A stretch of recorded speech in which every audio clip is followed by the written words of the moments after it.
And so we gather this afternoon in the midst of what the church calls National Migration Week.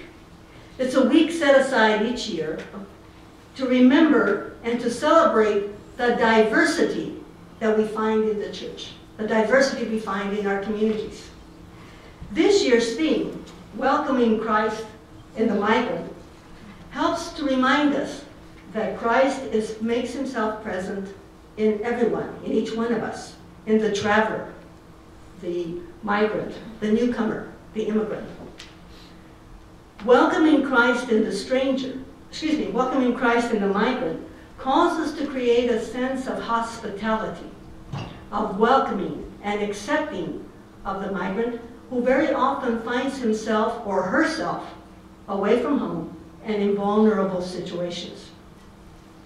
The Sisters of St. Joseph offer a welcoming hand to the immigrant in our midst, documented or undocumented. Being concerned for the least among us, that's okay, you can just thank you. Being concerned for the least among us, an offering of hospitality, is the bedrock, the cornerstone, if you will, of the Sisters of St. Joseph. The courageous spirit which brought the first Sisters of St. Joseph to Kansas